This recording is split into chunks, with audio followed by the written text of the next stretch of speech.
Hi, everybody. Welcome back. I'm here today with Mr. Graham Forscutt, a galactic astrologer for so many years. Thank you so much for being here, Graham. Ah, Thanks again for inviting me, and it's always great to talk about these things. It's one of my major passions. So I've got a full moon, so there's many things happening all at the same time. Yeah, go ahead and tell us what's all happening. Why is everybody feeling so topsy-turvy right now? What's going on with the energies? Okay, so as well as the full moon, it's in Leo and so forth in general astrology, but in real astrology, in the sense that where the planets are in their true positions, there's a number of what they call trans-Neptunians. There's about in the last 35 years, there's been about 35 planetoids discovered outside of Neptune. Neptune's our crown chakra. Each of the planets, from Mars, the root chakra, Venus, the second chakra, so on and so on, up the chakra system. And you get to Uranus, the sixth chakra, the indigo color, the indigo kids, the hippie era, and Neptune's the crown chakra where the fusion of polarities takes place. And then these extra planetoids have been discovered, and there's about eight of them that are relevant right now. And you can imagine how slow they're moving. So Neptune takes 170 odd years to go once around the sun. Some of these, they're really slow. Some of them take over 5,000 years to make one orbit around the sun. So the impact, the influence they have in a way is very slow moving. It doesn't happen in a day. So it's an era rather than a day or a week. So many of these are getting sort of triggered by faster moving planets as they sort of cross over them and form aspects to them. And then as well as that, there's a line up to significant, in this case, there's the major Stargate out in the sector of the galaxy. If you know where the Orion constellation is and you can see it out there, you can see it, it's above the equator. So many people can see it in the northern and southern hemisphere. And if you can find the belt, and if you know which is the head end and which is the 2 feet, so generally there's two shoulders, two stars for the shoulders, two stars for the feet. So if you can identify the feet, then there's three stars that sort of drop down towards the feet. It's called the sword. And right there is what they call the trapezium stargate. Now, in the past, there's been battles going on between Orion negative ETs and some of the positive ETs. Who's in control of the Stargate? This Stargate is the main sort of not only travel but commerce in out in our sector. We've got Sirius and so on. So there's a lot going on in the sense that right now a trans-Neptunian is lining up to the trapezium and as well as Jupiter. So in that sense, it creates kind of like a good, bad, exaggerated compression. Lots of sort of polar dynamics are going on. Mhm. So I can show the chart first, and then we can have a Yeah. little chat about it. Wow.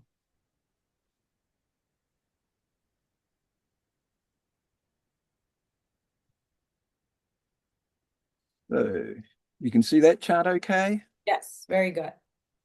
Okay. So up the top here, well, first we'll look where the moon is. Here's the Earth. If you can see my little moving cursor there, the green circle, the cross in it. Mhm. That's the Earth. And here in grey, that signifies the moon in Leo. And of course, the sun's in the middle in true astrology, in the sense that we're using a heliocentric, sun-centered astrology. And we need this astrology to identify where the planets truly are. It's a long story, and we've discussed it in other YouTubes. So down the bottom here, scroll. Well, for me, I'm scrolling down a bit here. Mhm. So here's Jupiter, the symbol here. Here's a trans-Neptunian planetoid. It's called G Kun. They're about 22 degrees.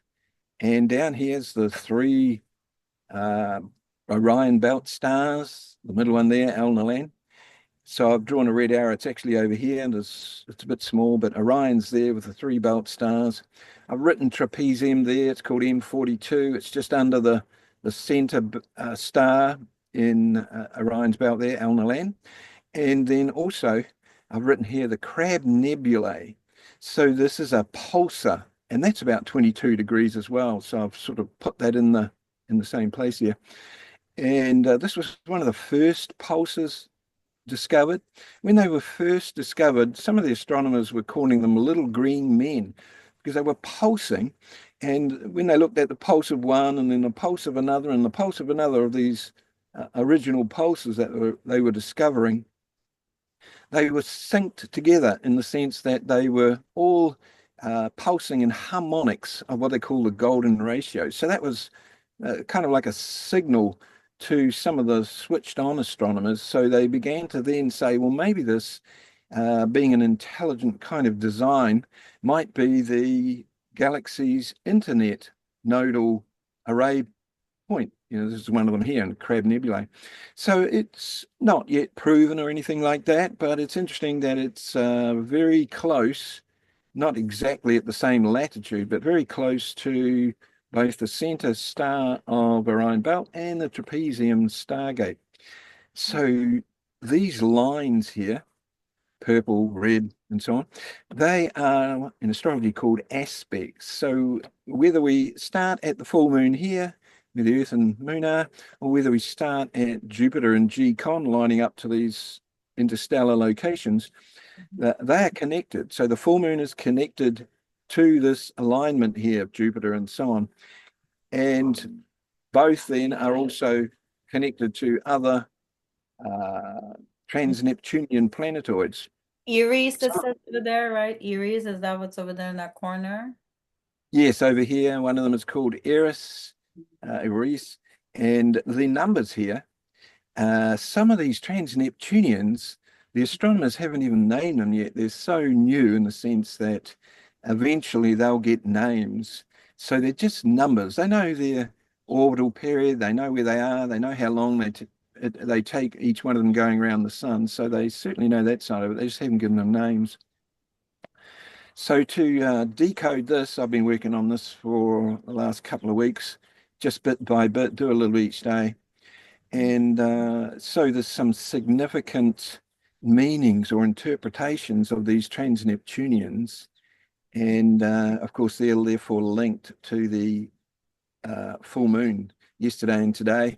But because they move so slowly, it's a triggering date. So yesterday, today, and the next few days, they're kind of like triggering days for what's going to take place, especially during the next 2 to 3 months when for me, I'm scrolling up, but you can already see it probably up here.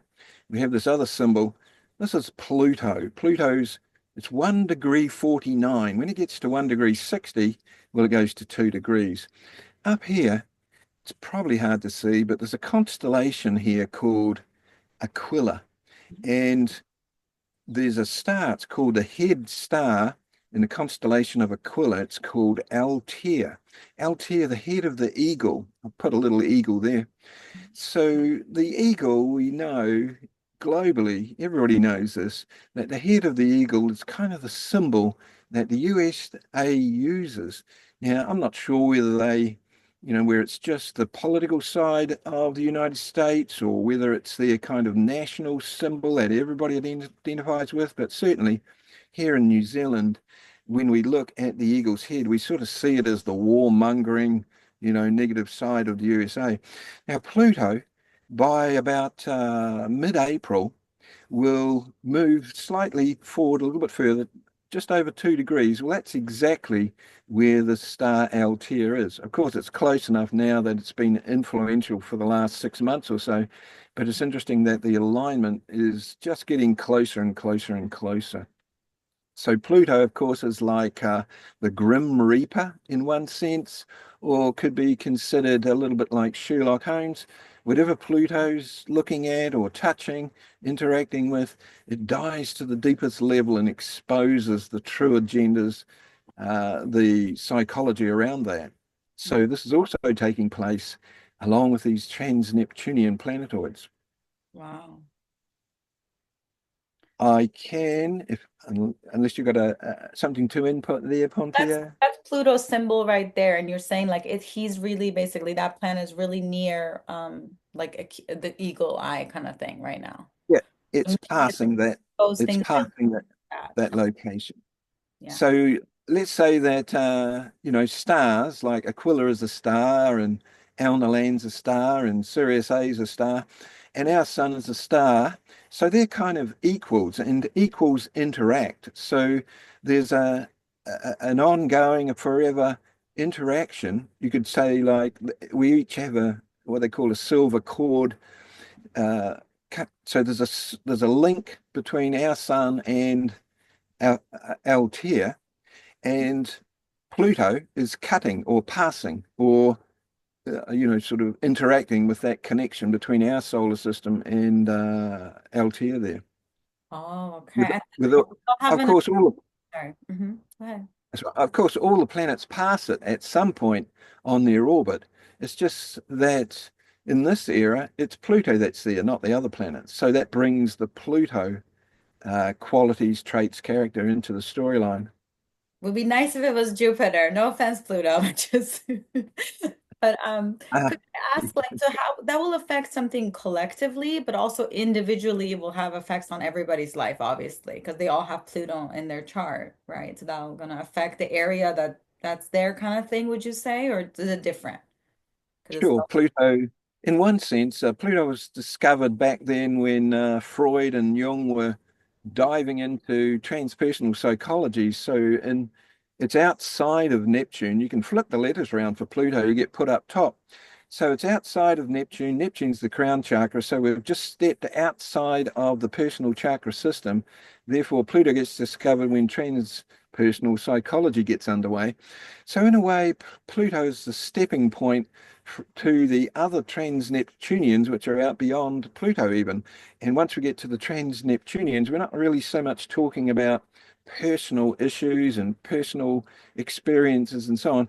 We're talking about worldwide, global, and even off-planet influences with these extended planetoids that they've been discovering in the last 30 odd years. okay. So off, okay, I'll let you keep going. Wow, very interesting. Very interesting. Okay, so I'm going to summarize this. I'm going to just talk. I'm not going to go through each number here Mhm. and say exactly what it means because, interestingly enough, as I said, there's like 30 of these at least, and these ones is four, maybe five of them here. They're very, very similar. They all have each trans Neptunian has some are to do with nature, some are to do with the community. But these ones here are more specifically about like a detective, someone or the penetration into the collective in a specific area. And these ones here are specifically interested in the hidden agenda or the hidden information, the cutting edge information around politics and around sciences. And Wow. there's four or five of them here, and they're nearly all to do with basically the same thing. Wow. I will just say a little bit more about that, and then we're going to bring Jupiter into it a little bit as well. But one thing that Starseed might like to know is that whether it's the Galactic Federation or the Guardian Alliance, these different groups that send their ET representatives here, excuse me, some, of course, are on the ground here, the ground crew. Some are in their starships in the local atmosphere here. So when they are coming towards the Earth, they have to present their interests and what they want to do.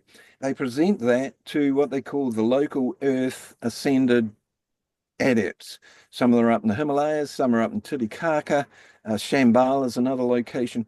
So it's this group that have been here on Earth that have, in some cases, or many cases, evolved up through the different initiations and so on. And they work as a group. There's Babaji, there's Katumi, there's Lady Mary, I think is another one.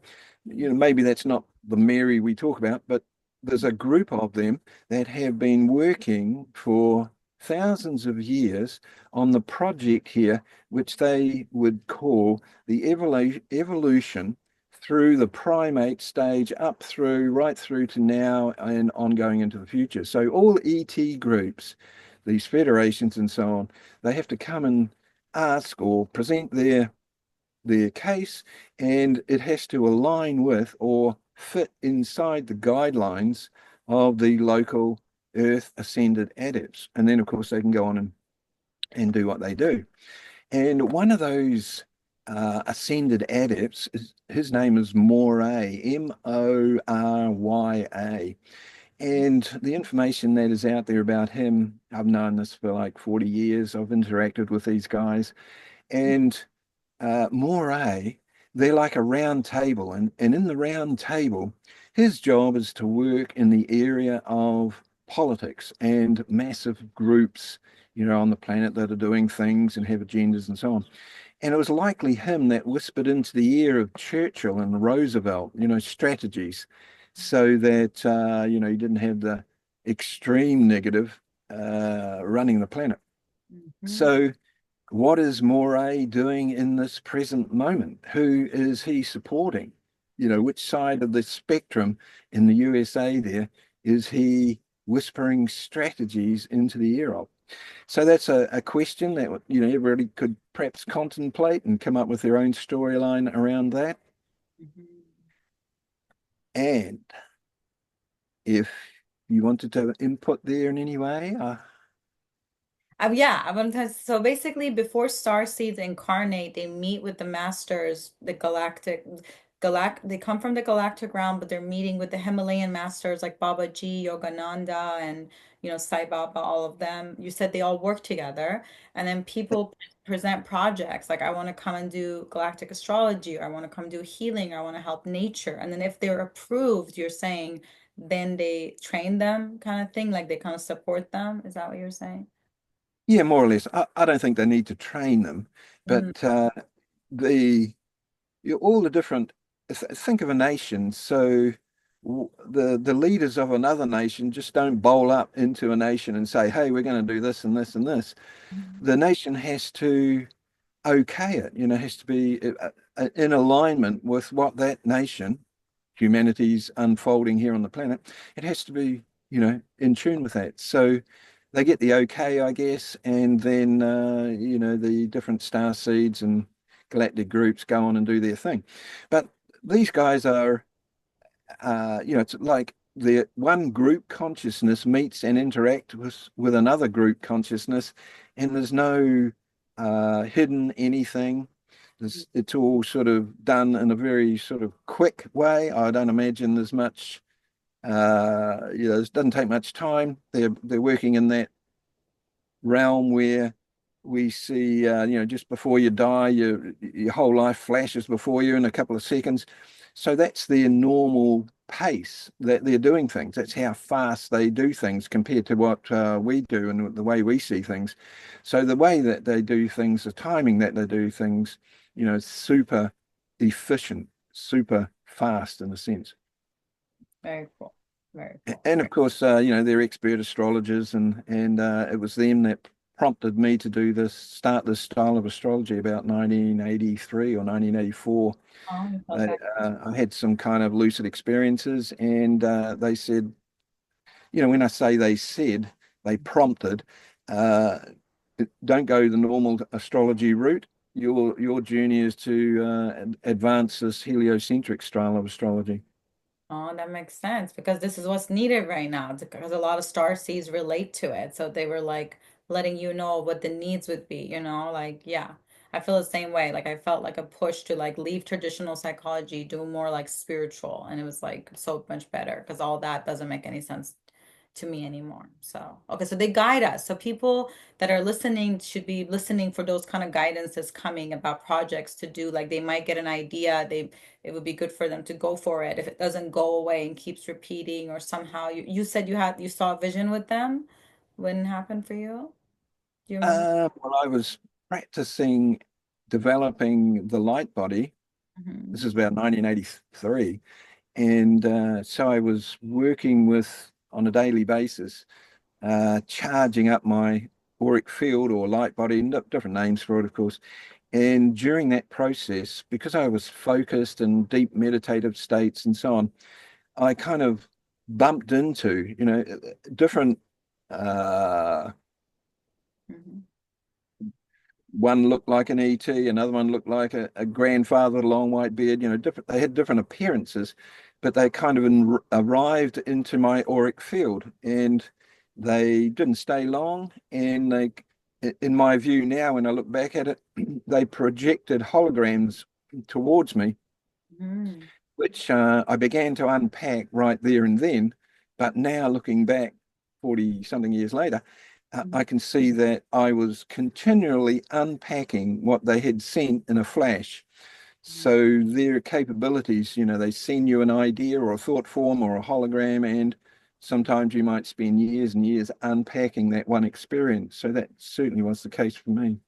Oh wow, that makes sense. You're right. It's like you see something, it doesn't make sense 10 years later, right? Like it's like, oh, that's what they were trying to say. And I feel like your galactic astrology charts are the same. I'm still understanding them. I still listen to them and I want to do a new one. So yeah, it's like sometimes a potent thing takes forever, but that doesn't mean the meaning is not, important. Sometimes we need the time to be ready for it too, right? Something like that, it seems. So I was Yeah, yeah.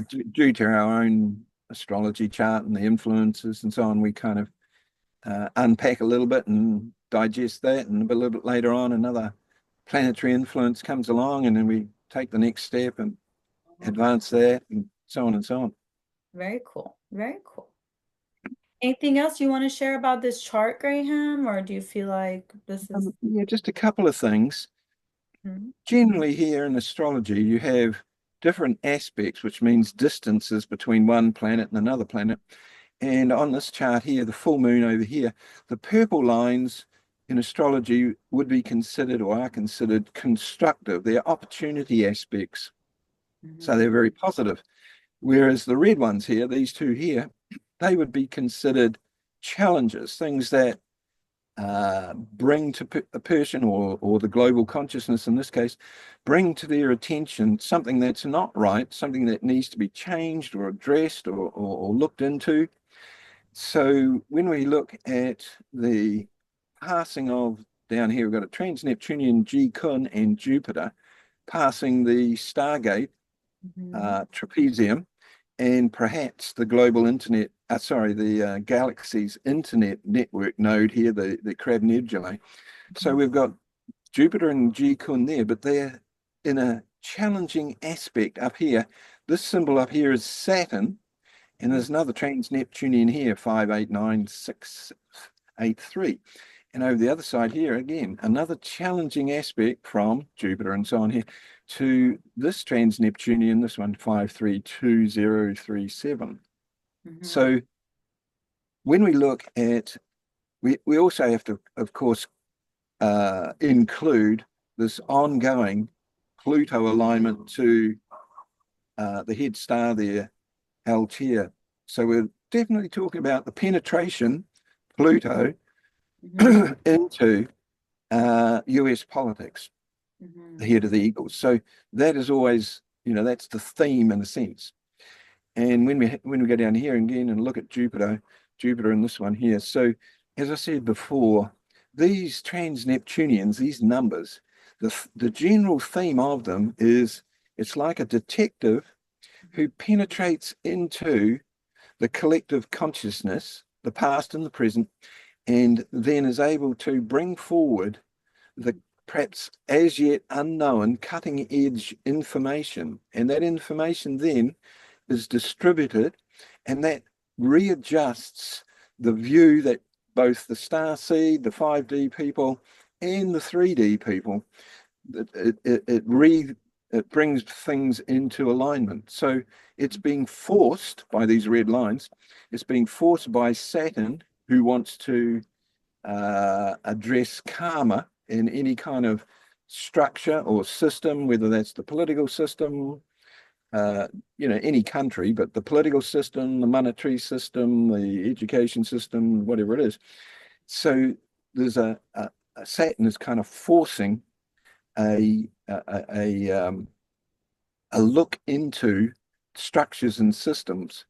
And Jupiter here is a couple of meanings. On the positive side, Jupiter's expansion, growth, etc. But on the negative side, Mhm. Jupiter is prone to exaggeration Mhm. and excesses. Mhm. So with that in mind, what we're looking out there, and I'm just using the USA, it could be in other countries as well, but because of the eagle up there. So in the political system, which we're seeing over there at the moment, or especially from New Zealand, we probably see it slightly differently than those in the, where you are there. So the exaggeration, the excesses, the claims that are not real, that's kind of what Jupiter is. Well, Saturn, and especially during the next couple of months, as Saturn, you can see it's 21 degrees, so it's still not quite exactly forming this red line aspect. So as well as Pluto lining up here with Altair in April.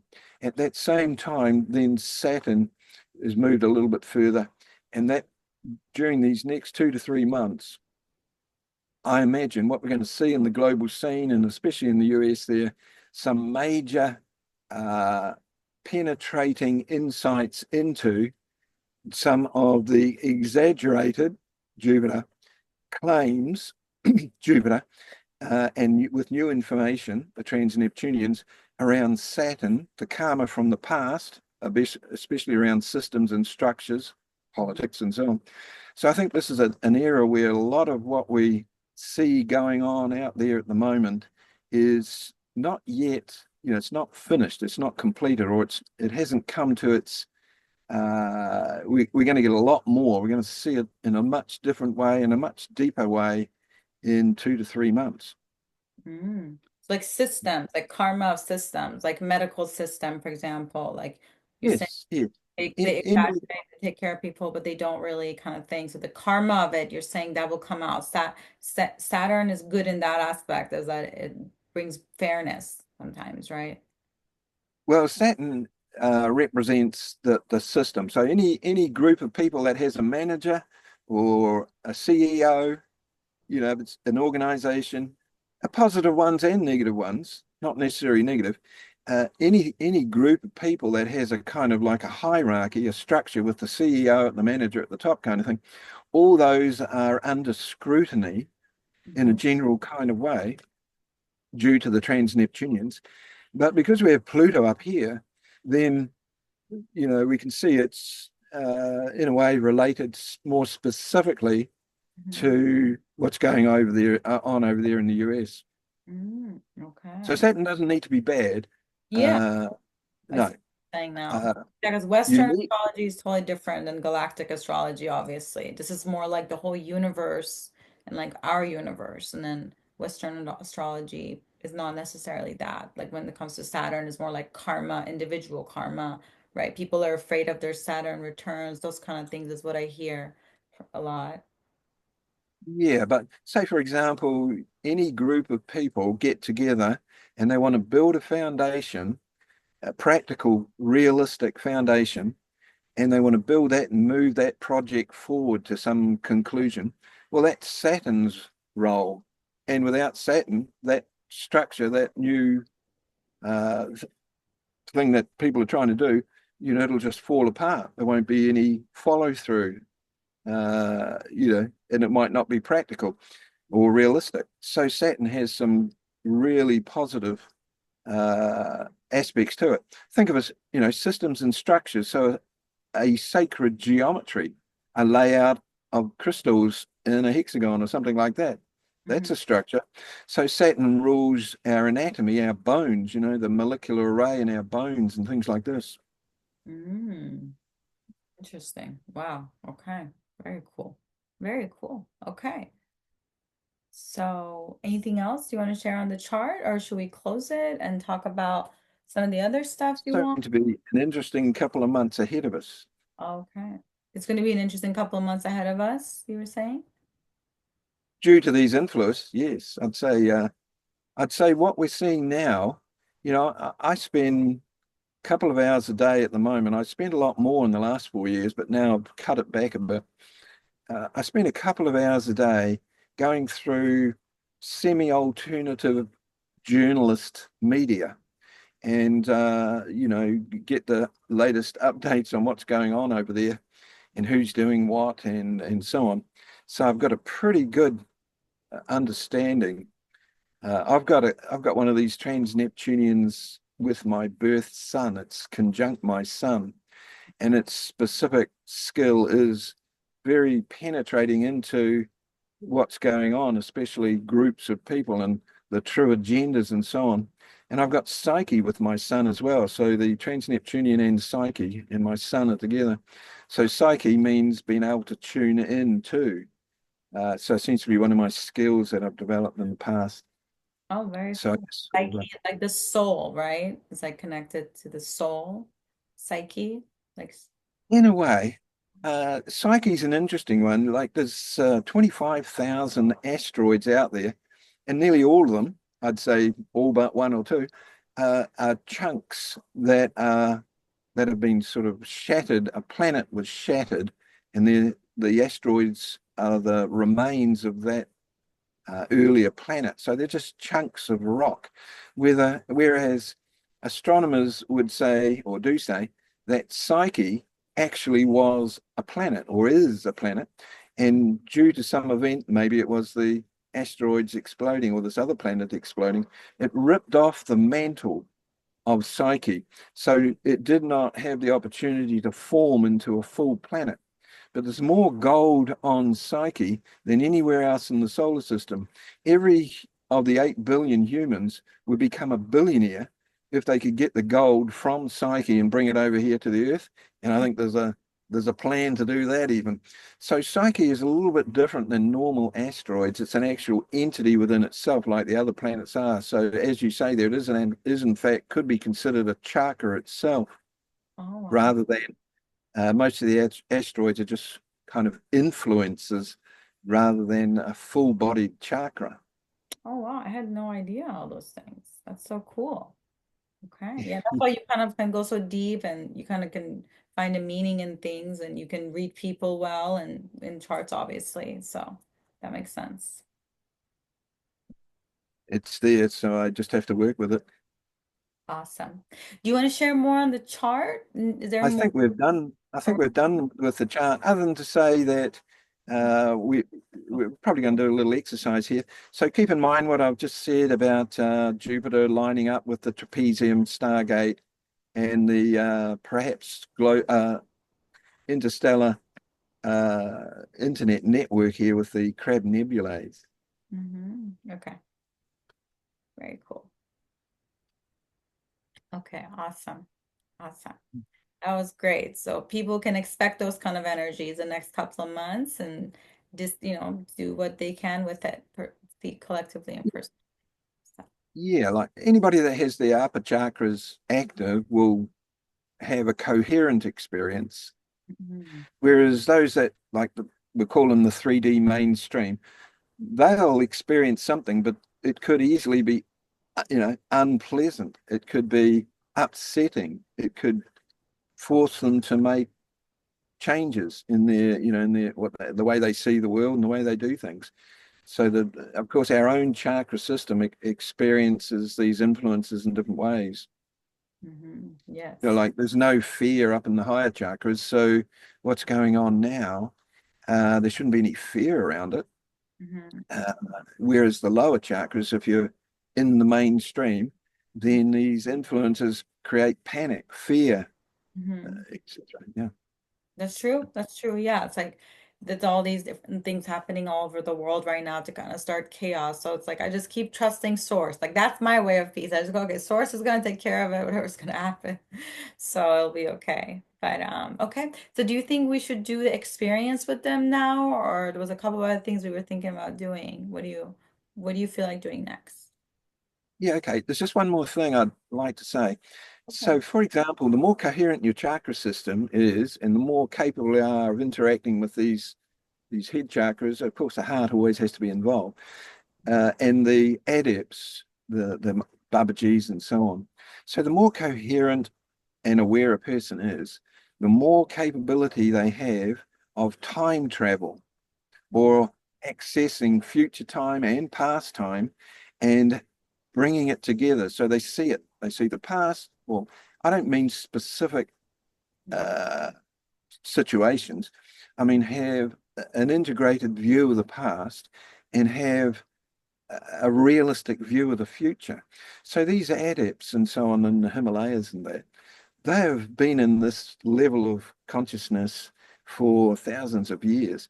So they are capable of time traveling into the future. And many of them work in the future. They're not only up in the Himalayas, they're working at the same time as they're sitting up there, whatever they're doing. There's different times during their day that they are in the future teaching and influencing humanity and what's going on here on the earth in that time period. And they've probably got a number of different time periods in the future that they visit on a regular basis, interacting with individuals there that know them and by name and so on. And they're working there as well. So when this group they look at the world in the situation that it is today, they've seen it coming decades and decades ago. They've seen it coming. They've put in place alternative uh, ways of they help people incarnate at certain points, you know, to go back 100 years. They foresaw this time. They wanted the you know, the people in the 1950s, kind of the artists and so on. And then you have the hippie era and so on. And so they are working with groups of people when they incarnate for a specific reason to offset the different agendas that the negative side are trying to do, you know, get underway. The negative side of it have a great difficulty in time travel. They have almost zero capability of time traveling into the future. That makes me It's random at best, incoherent, and so on. So they're at a great disadvantage. And the positive ascended adepts and people like ourselves who can see what's coming, we work in the way that we work to offset the agenda that the negative side is trying to get up and running. And it just happens every single time. The negative has some kind of thing they're going to do. Let's make an internet. We're going to create global dominance via the internet. So they construct the internet. All of a sudden, all the positive people come along, they weird. make much better use of the internet than the negative people can, whether that's in the arts or social networking and etc. So whatever the negative gets going, the positive is already underway in making that not happen.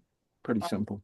Yeah, that gives me so much peace to listen to that. And it feels true, obviously, as you're saying it. And wow, so they're able to basically make whatever plan they do, the light's going to somehow deal with it. And like, for example, in California, we had the fires, but I know there was like, there was even a light worker I interviewed that was on the fires putting them out. So there is light going to the dark to help it kind of thing. So to make the effects less, I guess, is what you're saying. Like even if they plan for the internet to send all this negative energy, we're also putting all this positive energy or hopeful energy, peaceful energy to neutralize that. The positive energy, positive thoughts and actions are fractal, and fractal goes travels through time, instant, more or less. You know, there's a lot of in other Mhm. YouTubes we've sort of discussed the mechanics of fractality, but fractality is almost instantaneous. Two locations interact in real time over any distance. That's due to fractality. So, in that sense, we as individuals, our hearts open and so on, we are part of that fractal. We're conscious, active participants in this fractal, past, future, dimensions, and so on. We are able to integrate it to the best of our ability. The negative are not embedded in that fractal. They can't step into that fractal. Their thinking, their agenda, the way they want to, their lies, their deception, etc., that creates a certain geometry, a certain wave pattern that is not fractal. And they can't, even if they build a building which is based on the shape of the fractal and go inside that building and think that they're going to embed themselves in the fractal, they just cannot do it. It's not part of their auric field. There's a famous saying, you're hexed, I put a hex on you, you're incubated. And that's certain geometries which block people out of the fractal. Mhm. In some cases, that's positive. You don't want, some cases you want things to be not embedded in the fractal due to some learning experience. 3D humanity is not embedded in the fractal. Mhm. Those three lower chakras are not part of the fractal. They're a different geometry. We see it in the Platonic solids, in China, in the Western esoteric tradition. Each one of those geometries creates and maintains a certain dimension. And those polyhedras, they fit inside each other like Russian dolls do. And some of them have no fractal geometry in them. And those are the three lower dimensions, the three lower chakras.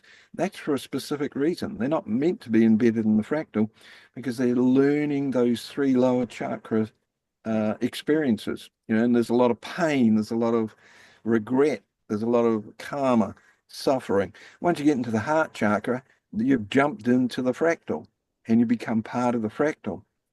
And as time goes on, the heart being the fifth dimension in a way, so as the budding fifth dimensional humans, they step more into the fifth dimension, will their fear, their pain, their regrets, and all that eventually dissolves, no longer there in mid to late fifth dimension. Oh. No more, no more pain, no more fear, etc., etc. So they have to be in their heart chakra, you're saying. So they get stuck in like the solar plexus power stuff or connection misunderstandings or survival stuff, basically doing things not the right way. That and then it attracts bad karma and then it pulls them out of their heart chakra, which is the gateway to everything, essentially. You're saying once they get to their heart, then their world starts changing. They're more slowly in the fifth dimension and their fears, their trauma slowly fully dissolve. And at some point they're more stable in the 5D. And then, yeah. More or less. Yeah. Okay, I like that. I like that. But I like how you explained it in the geometric aspect, like why physically they literally can't get into it because there's so much videos on the internet where people are like, you can manifest anything if you think this or reality this, and it's like that's not true because karmically they won't have permission because their aura, right? Even if they are so Yeah. powerful psychics, if their intention is not pure, it's different. The heart can't like be lied to, the energy center. In a general kind of way. Yep. Correct. Correct. All right, cool. Very cool. Okay.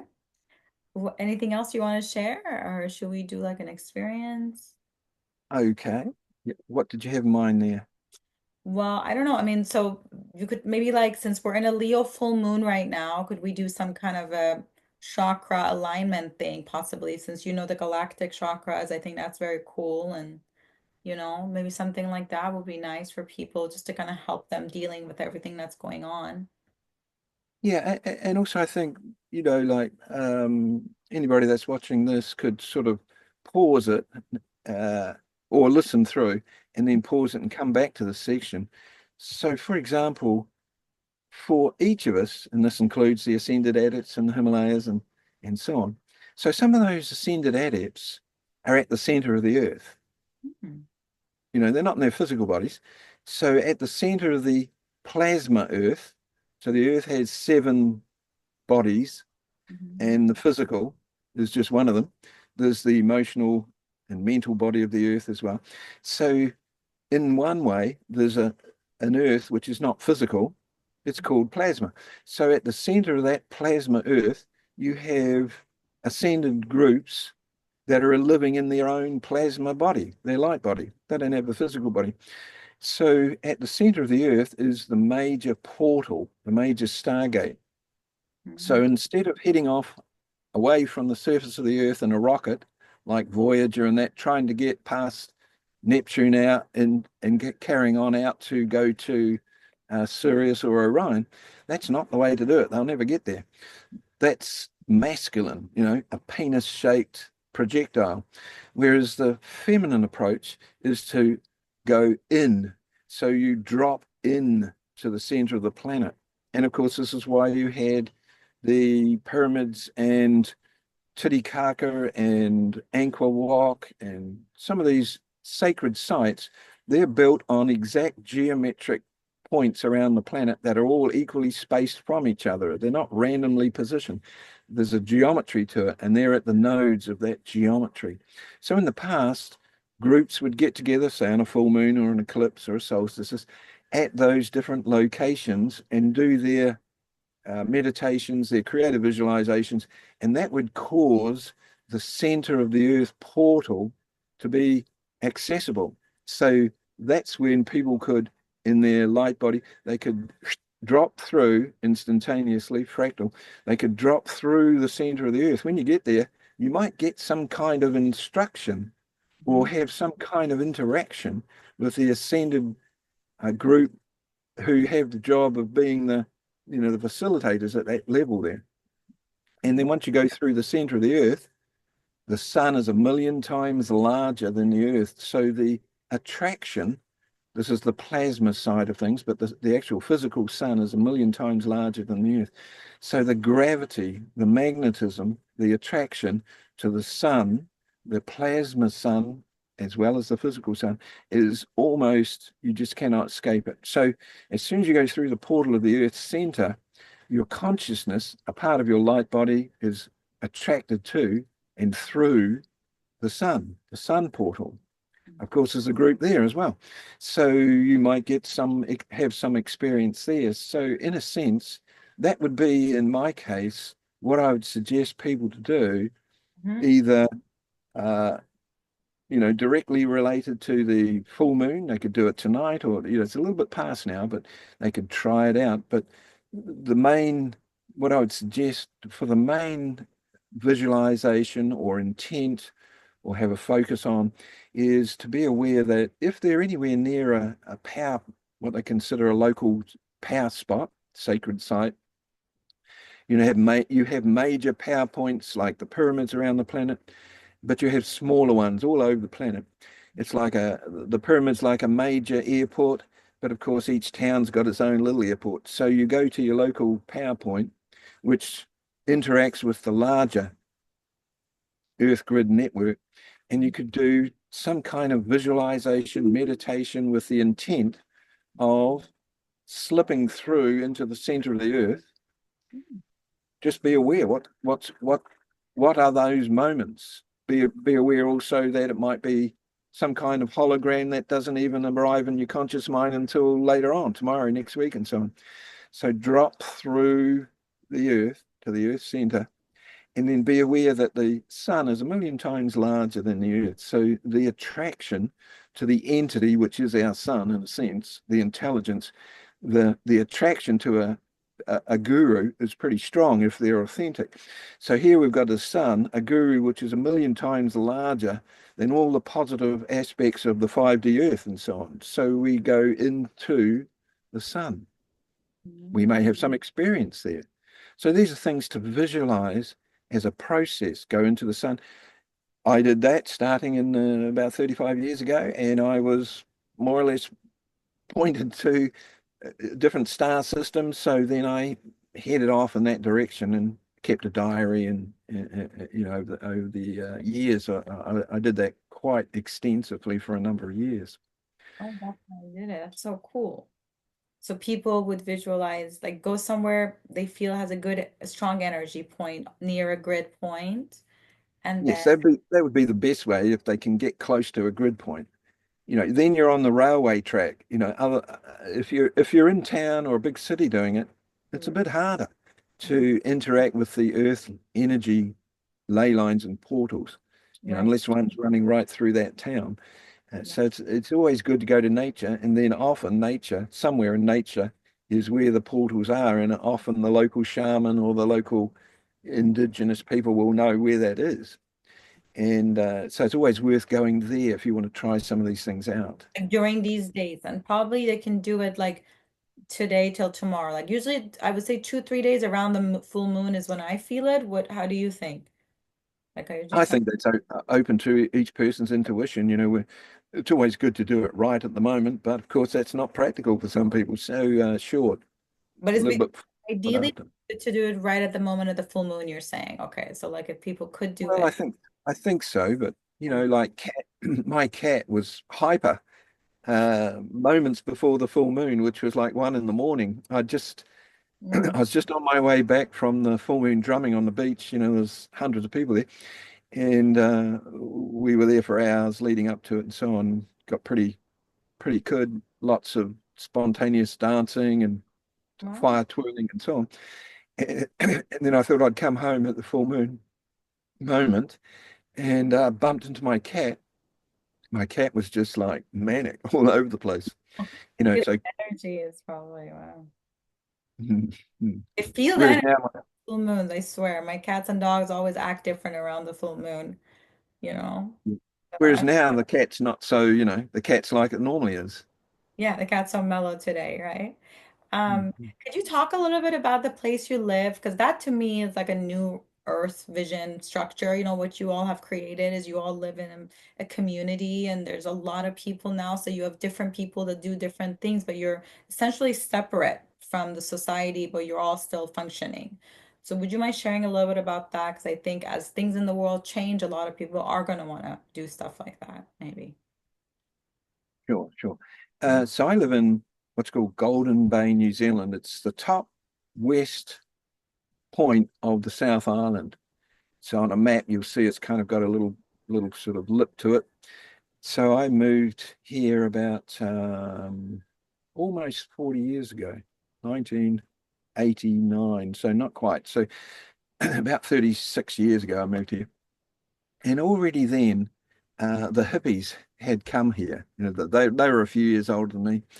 And so I arrived here, and there was already an organic cafe and an organic food shop, and they built their own movie theater, and there was heaps of artists, massage therapists, healers, people taking tour groups up and climbing the mountains and all these different things. So there were already hundreds of alternative people living here. There's only 5,000 or so inhabitants in Golden Bay, and it's cut off by you have to drive for an hour up a sort of a mountain down the other side. That takes an hour just to get up and down. So we're quite isolated in one sense. Mhm. And when I arrived here, naturally, when you have coherent people, loving people, then you immediately sort of slot into the group. And so I got here, moved here with my family, uh, my friends moved here. And during the decades, more and more people, so many people now arriving, I've got no idea who they are. They just keep arriving. Whereas back in that time, you could sort of keep track of the new alternative people that were coming. But that even 2 decades ago, that transformed. I couldn't keep track. But now 25% of the voters vote. Well, it's changed a little bit now, but um, back there a few election cycles, 25% of the voters out of the 5,000, well, the adults that could vote, 25% were voting for the Green Party, which was really uh, even better than it is today. There Mhm. was a person with dreadlocks. He had long, long dreadlocks to the floor almost. He was in the parliament. And, so yeah, it Love was that. classic. Yeah, it was hilarious to watch. So over the decades, more and more people have arrived. So back in the earlier days, it was mainly the gardeners, the healers, the artists, and the alternative sort of building lifestyles and so on. So each one of those is like a different sector of the round table. They're a group that is a subgroup of the round table. And during the last few decades, some of the other round table representatives or groups of people that represent that particular part of the round table. So they began to arrive. So more of the creative digital world were arriving, the street people, street theatre, actors and fire twirlers. So different groups that weren't here when I got here have arrived during the decades. Mhm. School teachers, medical people, they've dropped, even policemen, they drop out of the mainstream and they come here and they set up their lifestyle here. We've got a few policemen here that they could be anywhere, they could have volunteered to go anywhere on New Zealand, and do their policing, and they chose to come here, partly because they might be trampers or, going into the bush, but they like nature and so on. And over the years, these policemen, you get to know them, they're actually okay. There's nothing wrong with them. They don't want to. do anything to hurt people or, you know. So Who wants to even be though tricks, that they all probably are free now, to be protectors over there, instead of being in the matrix, being controlled by the government, doing things they're told that they might not well, even. Yeah.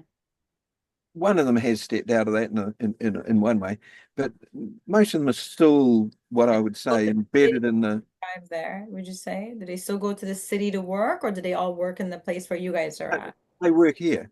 They Oh, they're work here. there. They're the policemen of the town, Oh, you know, okay. in the region. So there's still 3D in the matrix, Mm-hmm. but Mm-hmm. they're they're not in the 3D world, the predominantly 7 point something something billion. Not Mm-hmm. all of them are negative. Some of them, like school teachers, nurses, what they do, they just want to do a good thing. They just want to help, even though their third eye's not open, so they can't see what's real and what's not. Their motive, their intent, their character, their integrity, it's okay. Don't have a problem with it at all. They just don't have the bigger picture. They can't access the bigger picture.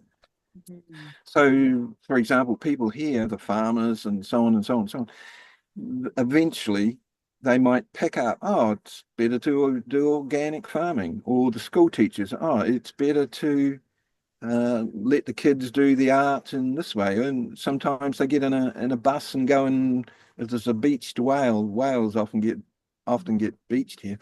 So the Oh, whole school, they'll hire a bus in the morning and head off out and try and save the whales. So there's a lot of that here where the what I would call the mainstream, the three lower chakras, they're here for sure, but and of course their karma's brought them here. So they're interacting with the 5D, hundreds and hundreds of 5D people here. So that helps them. Those 5D people, they take the kids, their own kids, but they take kids from the school on out and tramping trips and sailing. So the average 3D parents that are doing their gardening, that work in the bank, and they get to experience, wow, these 5D people are really the ones that help my children, and so on and so on and so on. So there's a lot of exchange and interaction between the 3D world and the 5D world here where I live. okay. And, and now there's so many people here that if I, for example, wanted to build a straw bale house, I know exactly who to go to, and we could probably set up a project which would be like inviting people to Golden Bay to experience building a Mm-hmm. straw bale house. So my house could be built as part of this project. So there's things that, if I want my organic seeds, so I go to the person I know who's been saving organic seeds for decades. So I know, yep, I go to him. So it's like that. It's not an organized uh, sort of system. Mm-hmm. The old 5D, it's not, nobody's saying that this is what it is, Mm-hmm. but everybody knows what everybody else is doing in that 5D world. So if people want to come, if they want their astrology chart or want to know how to lay out a sacred geometry, something, they'll come to me. I'll go to this person for my cranial sacral therapy and Mm-hmm. things like this. Oh, I love that. Mm. The land shape here too, as well, is a kind of like we live in a bay, Mm-hmm. and the length of the bay as you go around the coastline, it's about 70 kilometers, maybe 80 kilometers. Mm-hmm. So it's not that big. And the arc, the curve of that is exactly the same. I dropped it on a map, an aerial map. The curve of the bay that we live in here is based on the curve of the golden ratio spiral. And that golden ratio spiral is fractality. It's the template of fractality. It So it's can't a be coincidence that you would live there, right? no, that's right. Do you think people karmically end up where they're meant to then? Because you said like their karma brought them here, right? Or do you think all of the people around the planet are going to end up karmically different locations based on what matches them in the next few years, you think? Sure, sure. What we were saying before about the more coherent you are, heart chakra and other chakras up here, then the more capability you have, either consciously or unconsciously, time traveling, past, future. So then people, as that's happening, they're getting, whether it's consciously in their rational mind, they're getting some kind of download or some kind of inspiration. Oh, I need to go there, or I should go and have a look there. Many people that come here just for a holiday, they just want to stay. They'll go back home, save the money, and come back and live here. I bet. So Yeah. I kind of finished. Hmm. Yeah, so people end up where they're meant to be. But if you're living in just with your three lower chakras, then it can be much more random. You don't know where you should be. You Hmm. don't know who you should be talking to. There's very little intuition. They don't have their sixth chakra open. And Hmm. this is what the ascended adepts in the Himalayas, that's what their theme is to help people go through this process of awakening their chakras. Hmm. And that, in a sense, is for some, I don't know exactly what the word would be. So we've got the early primates, and then we have the Nethandrols and so on and so on. So there are many on the earth here who are first time experiences Hmm. in the lower chakras. And it's going to be their first time experience of going into their heart chakra and the fifth dimension. Whereas, of course, starseed coming from other places, that is the future for humanity, in a sense, a future timeline. So the Hmm. starseed, of course, that come here must have already had all their seven chakras integrated. Otherwise, they could never, ever be able to leave one solar system, travel more or less instantaneously to our solar system, in through the portals and so on. You cannot do that unless you're at least mid to late fifth dimension. Oh, wow. So So interesting. for many on the earth here, it's their first experience of Um, going into the heart chakra. This is all laid out in the books written by or channeled by the ascended adepts in the Himalayas and so on, who mhm, have a direct and intimate interface with humanity in the sense of what is going on and how it's going on and will go on in the future. Starseed are just visitors, and then they'll leave and go on and do something else. mm, So that's a different storyline. That's two storylines arriving here on Earth interacting.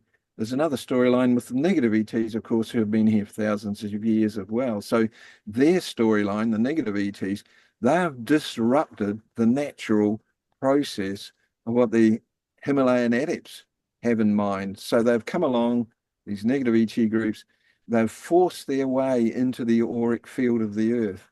They mhm, haven't come through the portal of the Stargate at the Earth Center. They mhm. haven't come through that. They can't. Their negative agenda stops them from being able to do that.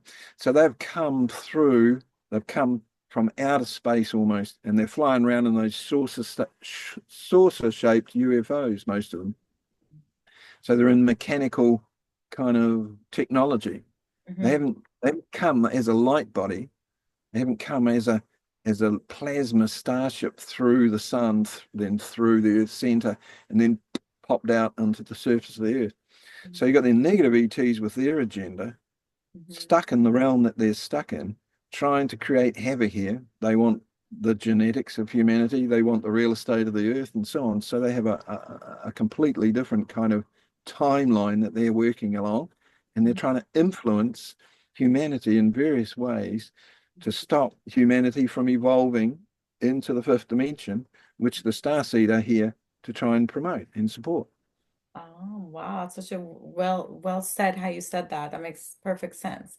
And yeah, it's like they're trying to basically get humanity to stay in the lower timelines. So they're going to do whatever it takes to keep people in the three bottom chakras, survival, connection issues, and power stuff, right?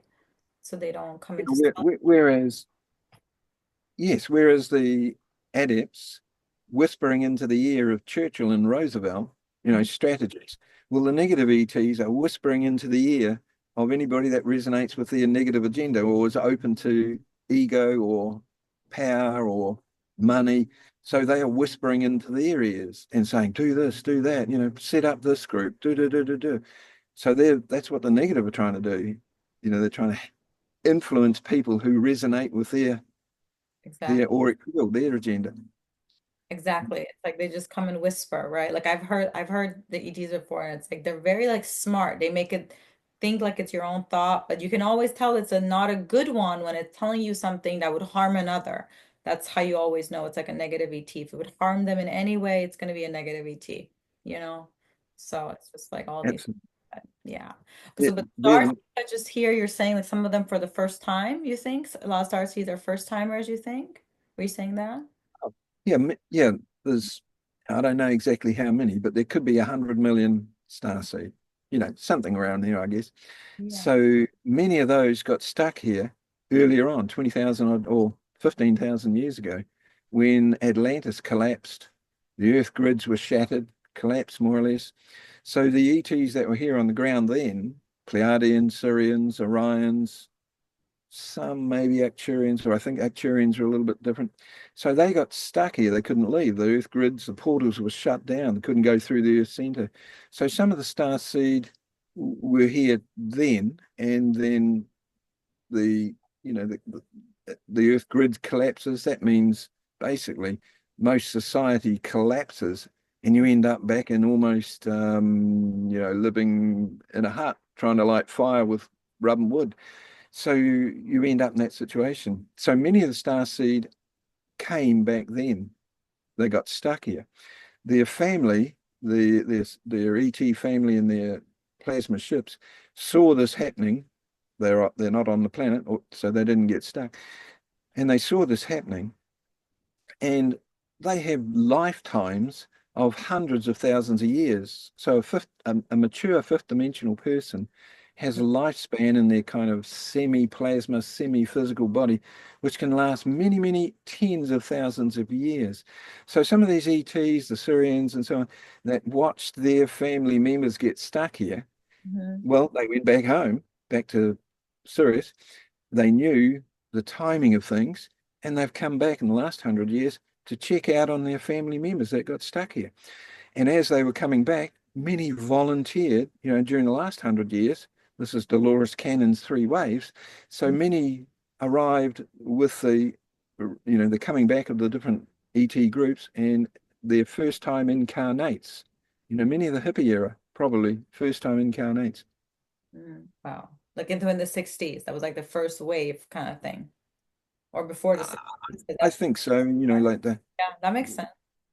And then the even people like Elvis Presley. So a little bit before the 60s, you got Elvis Presley, James Dean, Mhm, some of the poets, mhm. et cetera, et cetera. So Tesla and that. So they were the first batch of Stars. arriving star seeds.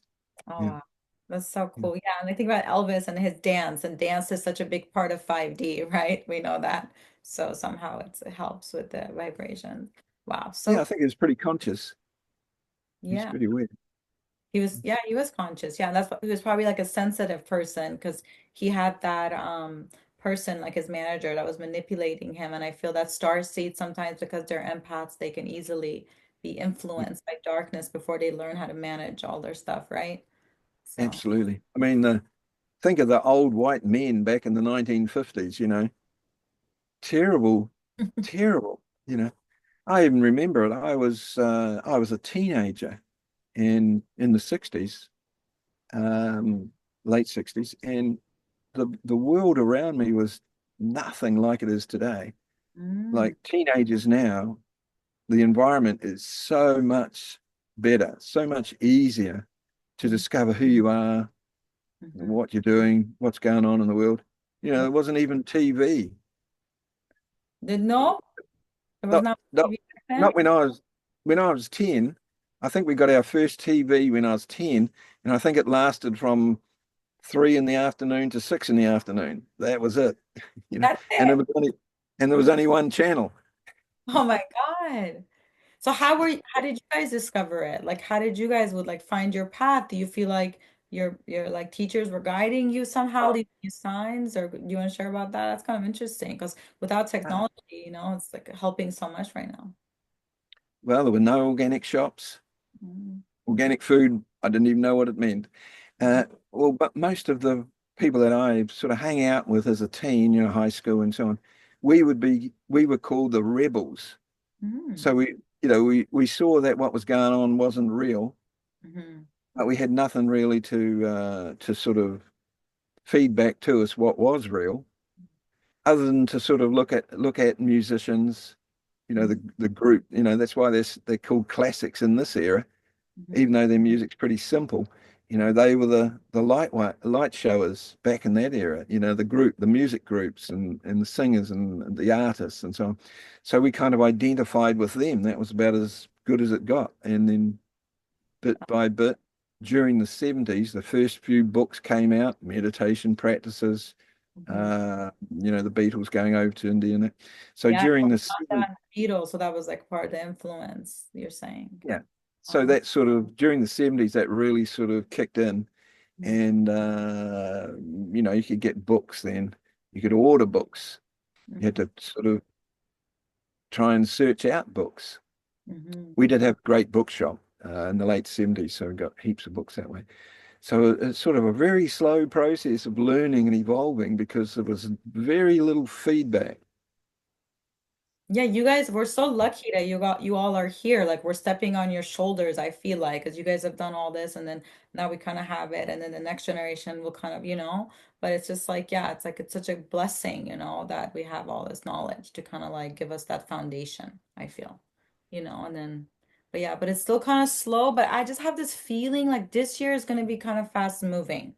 I don't know why. Like I feel like because we're already almost in March, it feels like to me, Like we're almost in it. And it's the year of the snake, and snakes are always shedding their skin. And it's like the wood snake. And I don't know too much about it, but I just know it's gonna be change a lot of change, it feels like, obviously. I don't know. There's always change, but it feels like a different quality of change will happen this year. Um, Certainly, I think that with the planetary influences, especially those trans-Neptunians, I think, yes, I think, in a few months, what we thought was the deep state might not be the deep state, and it might be the negative is super cunning, and their best way of accomplishing things is reverse psychology. mhm. So whatever the negative is saying about the other, about the positive, and they convince people, it actually, I think it's going to be completely flipped around the other way. Exactly. Yeah, exactly. It's always like that. Like when I've had friends that were like narcissists or psychopaths, they would always talk bad about me, but everything they were saying about me was exactly who they were. But people believe them because they have this power of manipulation where people can't see it. I just feel like, oh, it's like so obvious. But now I see it, obviously. But back then it was like, wow, like how do they do that with reverse psychology? Because I think a lot of people would want to learn that. Like, how do you discern when you meet that, I guess, like a good way to know when someone is like Yeah. that kind of a person? Yeah, pretty difficult for the novice, so think about what you and I, what we spend our day doing. We do our whatever, a meditation, go walk in the bush or play music or do art, and we contemplate about the world, our own position in the world and all these things. Whereas the negative person, they spend most of their time thinking about how they can cunningly manipulate some situation. So they're masters at manipulation and cunningness. Mhm. And one of the easiest ways of doing that, of course, is reverse psychology. So we see it everywhere in that world. They're trying to trick people. So Mhm. each of us has to take responsibility for our own auric field health and hygiene. And as we're doing that, especially if we can go to nature and so on, then we begin to get a more clear understanding of what's going on.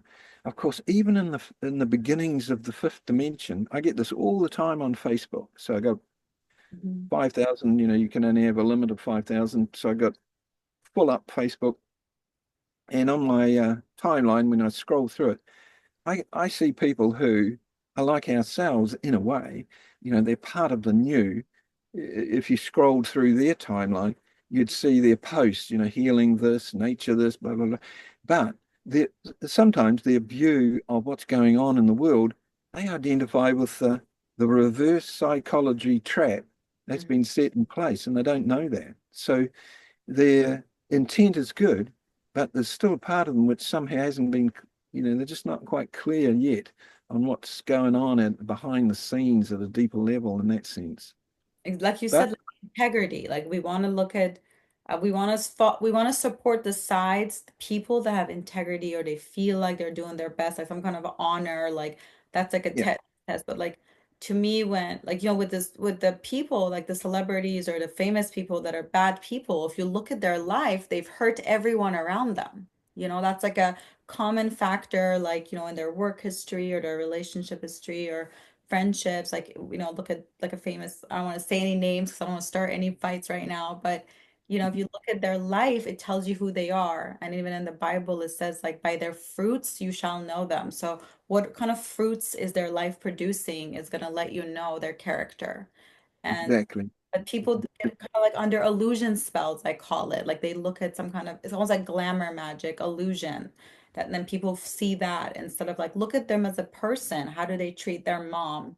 Even if their mom was evil. Some people have really evil moms, I get it. But even the most spiritual people I met, if their mom was even evil, they even treated her honorably. So that's where I realized like how they treat their parents is a test for me, you know. So, You're exactly right. I agree 100%. Yeah, that's my suggestion. Don't listen to what's on social media. mhm. Even if the social media has all these things, this, don't listen to that. Go and do the actual research. Go to the core of it. Go to the beginning of when that statement was made. Go and research, you know, especially these famous people and so on. Mhm. Check out what other people who have known them for decades, what they say about them. Don't listen to people who are online and saying, "Oh, I met this person once," and or I've seen them. That's just once. But the the person that's known them for decades probably has a good idea of what their true intent, their true character. So I that would be my suggestion. Don't listen to anything on social media, good or bad, about different people doing I different think things. a lot of it is even fake, like robots, like writing things, because if people are in the 5D leadership, whatever they're doing to help, negative AI is going to be also, I think, doing stuff is what I've been sensing, is they're kind of like doing that as well. So yeah, I think it's like, yeah, we have to kind of look at the core of people. And I usually ask my guides, like, is this somebody I can trust? Is this like a trustworthy person? And then I get like a really good feeling in my heart. I'm like, okay, this person, even though I don't know them, I trust them. Like with you, Graham, when I first saw you, I was like, this is a trustworthy, honorable human. So I could just feel it. It was instantaneous. I didn't have to think about it. But then with some people, if I have to question it, now I know, okay, I should kind of step back and just observe, even if I have a questioning, right? Yeah. So I'm with Very true. Very true. Yeah. vote for and stuff like that. So, okay, so I love this because we gave people like a hope for a vision, like the city you're living in. What's it called again? Could you say it again so people can Google it? The region is Golden Bay. The Golden Bay. town is, yep, golden, heart of gold, golden ratio spiral. The shape of the bay is a golden ratio spiral. So the town is called Takaka, Takaka. It's a Maori name. Mhm. And of course, this is the top westmost point of the South Island. Mm. Okay. Okay. So people can Google that and read about it because then it gives us a vision moving forward of what is this idea of New Earth? Like, is it this fake thing? No, it's just little communities coming together and, it happens gently over time. And so evil's going to do whatever it's going to do, but we're also going to do whatever we're going to do. And honestly, a lot of the evils are kind of joining our side, like redeeming, like a lot of fallen angels when we do these Mm, shamanic sessions now, like I'm seeing the angels wanting to come back into the light, and we send them to light worker school. I'm not saying all of them, but it seems like some mm, of them are coming on our side as well, which is really good. So mm, yeah, we're yeah, kind of doing exactly. compassionate healing with them, with some of them that are ready. Yeah. Mm. They realize there's nowhere they can go forward. Yeah, they just realize like their bosses lied to them, is what they tell me. They're like, oh, my boss told me if I hurt this human or I brought this many humans, I would get this, but I still don't have that. And I'm like, yeah, because whatever the dark promises, it will never deliver. Even if it delivers it, it will always take it away. And so then they're like, oh, I was lied to. And then we show them the light of the creator in their heart. We've been training we're taking. And then when they see the light inside of themselves, they seem to sometimes want to come back. And then they actually come with us, like willingly, with Archangel Michael. Yeah, I couldn't agree more. One of the most famous channels, the Ra material, this was in the early 1980s, still one of the best channel materials. They were talking about 2012 before anybody else, sort of thing. So what they said in there, one of the questions they were asked, this is a what they call a seventh dimensional group. Mhm. Another way of saying that, it's a sixth density group. Same thing, different schools of thought. So it's sixth density. You don't have a physical body. You don't need to walk around with legs on a physical planet. So you're living in your plasma body. So this whole group were in the sixth density or the seventh dimension. And one of the questions that was asked to them was how many out of the galactic community, how many groups are on the negative side and how many on the positive side, as far as this part of the Milky Way. And Mhm. their answer was 98% of ETs and different groups and different solar systems are on the positive side. Only 2% are on the negative side, except that they have the biggest microphone, they yell the loudest, they talk the most, they prop themselves up the most, they have the most money, they have the most capability of arming themselves, the news media, etc., etc. So it seems like there's a lot of the negative, but in fact, it's a very, very small percentage. Mm. Wow, that's comforting to hear. It's just so little, So if all the light workers kind of just, we all turn up our light a little bit, it would just kind of really make a big change, right? Like if light workers were more doing I always like to learn from the dark, like kind of like in terms of like how they're confident, how they love themselves, they use that to teach, right? When then if a light worker comes and they're like shy, then their message might not be heard kind of thing, So it's good to one of my teachers taught me, he was like, be fascinated with the darkness to learn from it, but don't connect to it kind of thing. So I try to learn from them. But yeah, so they do that, right? They kind of like are good at they rule all the media. They own all the media companies and all over the world. And isn't it funny that the top 2% of the world owns all the wealth and then there's 2% evil too? That's kind of funny, isn't it? It's the same What number. it is. Yeah, that's what it is. That's what it is. And also, like, if a negative person, even a negative fifth dimensional person, is Mhm. going to have negative fifth dimensional in the sense that they force their way into the capability of being able to travel from one solar system to another. So in that sense, they would be called fifth dimensional. They're galactic wide explorers. As I said, that it's a technological thing that they've done rather than a light body thing. So if some of these negative fifth dimensional individuals, if they came and arrived in your room there where you're sitting now, or if they wouldn't want to go there, but if they somehow ended up there, or if you walked into their room, they would, they would cower down into the corner of the room because your light is so powerful, your Mhm. your beingness is so integral that Mhm. they would just, Like a cower burn into the corner. kind of because we're in our true energy center, like that alignment. Yeah, They, yeah, they yeah. can't even be around us. Yeah, they never come into my room, I noticed. Like I kind of feel like I've made a little atomic bomb, like kind of energy. It's very protected in here. But you're right. Wow. So they kind of cower from us. They can't even come next to us. And I've noticed when people have dark things, they avoid eye contact with Yeah, us, right? exactly, Look away. That's because exactly, our eyes send something to them, you're saying. Oh, okay. exactly, exactly. Yeah, yeah, Good. So we can tell who we can trust by who can look into our eyes comfortably. yeah, You exactly, But exactly. I've even met people that were super smart evil and they even passed that test. And I that's why I say there's a 1% of evil that's so good that even for psychic people it's hard to read their energy because they've learned how to even do their energy stuff, right? Like they can even veil it, but then you can ask for it to be unveiled. But what I noticed, Graham, is that one thing they cannot change is the way their heart chakra feels. So when Right. I met someone that was like truly dark, like very not nice person, and I was just interviewing them, their heart felt like a ice to me. It did not feel like fire, which is how most humans feel. So that was interesting.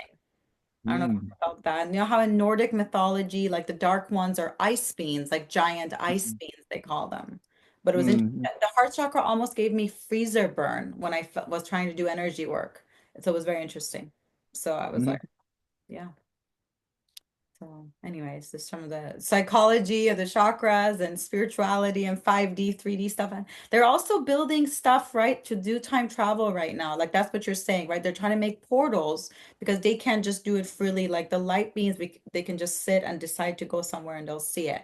But for the darkness, they're building these machines, right? Like in Europe and CERN and stuff like that. Aren't they doing atomic, that kind Yeah, of stuff? like the Montauk experiment. You know, Mm, they had to go and get hippie kids to mm. do the time travel. Oh, Montauk You know, experiment. What's that? because the army or the soldiers, who were or whoever it was that were involved in it in a negative way, they couldn't do it. So they had to kind of hire, uh, you know, more heart orientated people to actually do to be the experimenters. Wow. Yeah, for kids, it's so fast, right? Like whenever I work with psychic kids or the teens, like they just know stuff. It's really fast for them. Like one of them, she'd tell me, "Oh, there's a goddess sitting there. She's talking to me in the garden." I would just be like, I would look and I'm like, "Oh, there is something there. You're right." But she would see it so much faster and clearer and just kind of like playing. And she was like, maybe, I think second grade or something like that. So you're saying kids have that psychic ability, and it's probably because their heart's more pure. Yeah, exactly. And the kids, or my kids, and your kids, and the young ones today, they are incarnating now to, as you said before, stand on our shoulders because Mhm. they've got the skills and the capability and so on to take the project to the next stage. So they're incarnating at a certain time to advance the project, as it were. So, Exactly. It's coming yeah, in now are so special. I'm sure you've seen them. Like they're just so advanced, right? Like, I, I got three grandkids oh, how are they? How old are they? now, 6, 11, and 13. Do they But feel I've like also got, star seeds to you? sorry? Oh, do they feel like they're star seeds to you or? Oh, yeah, I've done their charts. Yeah, sure. And I've got an ex-partner who I live with here. She's got a number of grandkids as well. So I'm interacting with them on a daily basis. And they're the same, they're almost like adults at 7 years old. Exactly. That's like they're like tiny masters in little bodies. Like this, the things they say to me, I'm like, what was that? And I really do believe a lot of them are coming in without any karma. Like they just seem so light, right? Doesn't seem like Mm, our generation. It seems like we have to work through some stuff. But mm, mm, I'm excited for what they're going to do. And I think we have to prepare them. I think that's the other thing is kind of preparing them and how to kind of, because obviously they're all being impacted by environmental stuff, as you know, and different medicines and things like that. So. mm, mm, mm. Oh, very cool. Anything else before we wrap up the session, Graham? What do you think? Um, I think we're done for today. Yeah. Always look forward to the next one. So, it'd be good to do more of these. And I certainly enjoy them. I love your energy, which is amazing. Oh, thank you And so no, yeah. much. And Um, so ongoing yes, until the another one. until the Maybe in a month or two, maybe sooner. We'll keep people on edge, but I just felt like this full moon portal, and then I think I messaged you like a while ago. I was like, Graham, what's going on with the planets? The world's shaking. And you're like, okay, okay, let's meet. And the full moon. And so I'm so grateful because I think this was a good day to do it. And I'm gonna post it right now so people can still do the meditation, maybe, and get the benefits. yeah, good idea. Okay. Thank you so much, Graham. I'll talk to you soon.